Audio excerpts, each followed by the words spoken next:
readers, it's Lori. Welcome back to my channel, Books, Ink, and Paper. And tonight, this is night for me, I'm filming late tonight.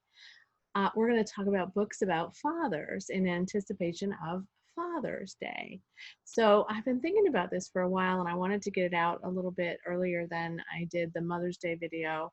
But just to recommend some books, you don't have to read them before Father's Day by any stretch, but some books that I've read about fathers that made an impact on me and that I have really, by and large, enjoyed quite a bit. So let's get going. So this is one that I haven't read, but the series made an impact on me, and I got this copy from my library actually today because they're doing curbside pickup now. And I'd like to try to read it, although it's big, and this is the Forsyte Saga by John Galsworthy. So this was a PBS Masterpiece edition. So this is an adaptation copy, which you know I'm not always as fond of, but the library had the entire saga in one volume.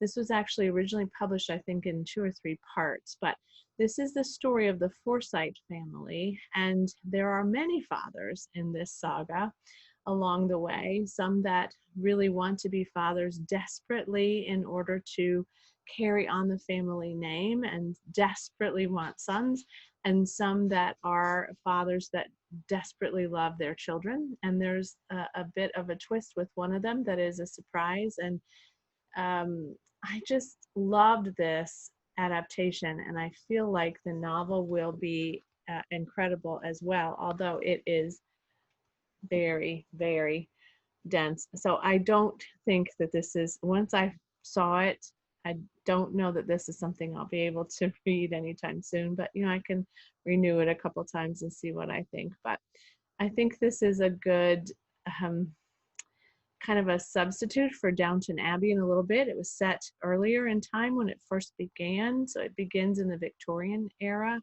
but a great character-driven long-term saga, literally, that follows this family, and the things that happen to them are quite unexpected at times, and just deep and rich and filled with the feel and the vibe of that era. So I loved it.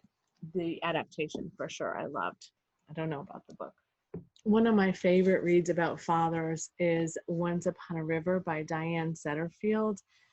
And why it's one of my favorites is because it examines several fathers and their fathers in some cases.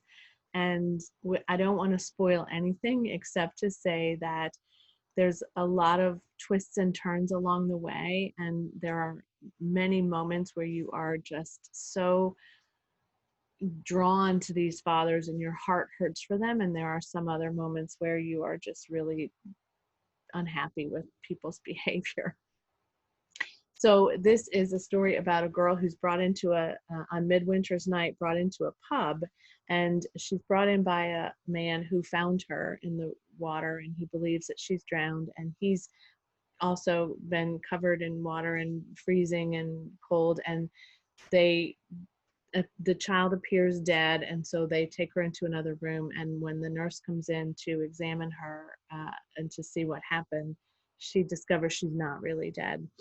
And this is a story about stories, and it's really a story about legacy, and it is definitely one of my favorites. I gave this 5 stars, and I do plan to read it again. Diane Setterfield is one of my favorite authors, but the characters of Armstrong and Mr. Vaughn, and just the stories that lead up to their experiences are really, really rich and beautiful. And this was, it just gave me all the feels about a lot of things. This might be a surprise to you. The Art of Racing in the Rain by Garth Stein. This is a story about a man becoming a father to a dog and then later to a child, but this is also a tearjerker. I sobbed when I finished this one. Ironically, my dog chewed the bottom of it, so it's got a little bit of damage, but they recently made this into a movie. I haven't seen it yet. It stars Milo, I can't think of his last name, but he's an actor that I have admired over the years, but this follows Enzo, who's the dog, and his dad, Denny, who's a race car driver. And it's a good story about becoming a dog dad and becoming a dad to a child. And again, this is it takes some twists and turns, but I really liked it. The Hate You Give by Angie Thomas is another book about a father that is incredible, and how the absence of fathers can affect children profoundly. So this follows a girl named Star. I was trying to think of her name. And her friend Khalil, they were stopped on the way home from somewhere, a party, I think, one night, and her cousin friend Khalil is um, murdered by a policeman. So it's very timely. If you haven't read this, it gives you a great perspective um, on bias for a young Black man in a car in a neighborhood on the way home. It gives you a great perspective on rioting and on protesting and on a community's response to this police brutality and this crime. And Star knows what happened, and she's it's very difficult for her to speak. But one of the strongest characters in this book, besides Star, and there's a lot of strong characters in this book, and I loved it, is her dad and his experience and his messages and his support and love of his children and his community, and his desire for things to be better and to stay in this community as a business owner and to foster this relationship around this whole divide and all of the things that are happening in the community. Profoundly well done. Highly recommend this. Another book about a father, or a couple of fathers, I think, is Beartown by Frederick Bachman. I read this last year. Yeah, had to have been last year. And this story is also intense. It follows a hockey team, and the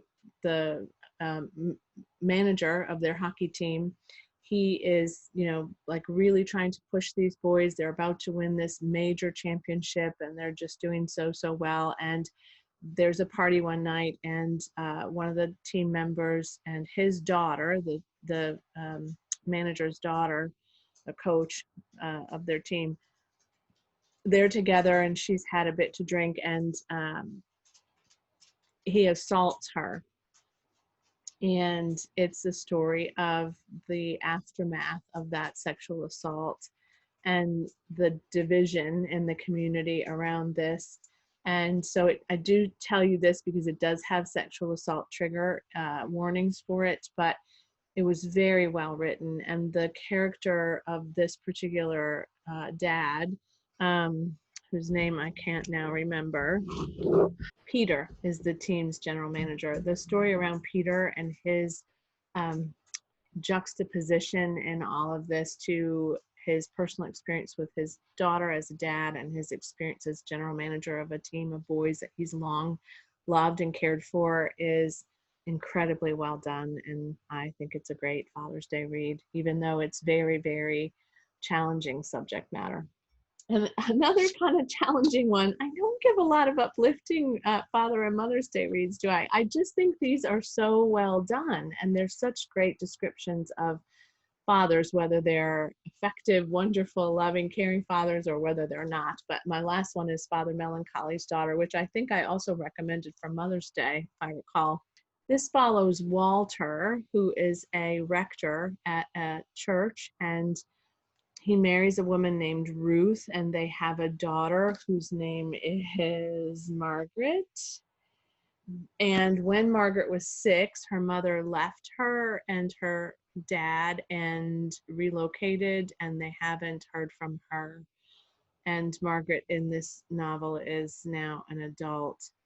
And Walter has horrible depression and episodes that are really, really difficult for him and for his daughter. And so she feels very responsible for helping him to get out of those episodes and to get out of that grief and sadness. And it's an epic character story. Gail Godwin does a great job of developing stories. They are very, very slow burns, so don't expect this to be a fast-paced read that, you know, twists and turns. It's a story of a family grieving over the loss of a woman that they cared for very, very much, and how they both learn to cope, and um, how she develops Margaret as a daughter in the midst of all of this abandonment by essentially her mom, and a little bit by her dad too, and how she supports him. It's one of my favorites of hers. There is a sequel to it too called Eventide, but I clearly love this. And actually, so that's 6 books that you could consider to read, consider reading for Father's Day. And there's many, many more, I know, but those are the ones that kind of popped up to the surface for me when I started thinking about my favorite father characters in novels, and how they were deeply enriched by the author and the way that the authors told those stories. So, and one of those, at least one of those, is written by a man, right?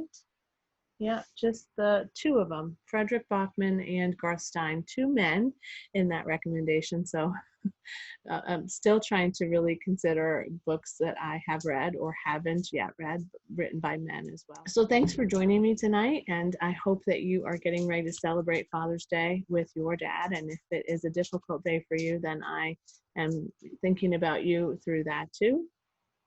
I know it can be a very painful day for a lot of people, and so you may not be celebrating. You may be taking extra good care of yourself on Father's Day. And so I wish you a peaceful day, no matter how you are spending it, and happy reading. Bye.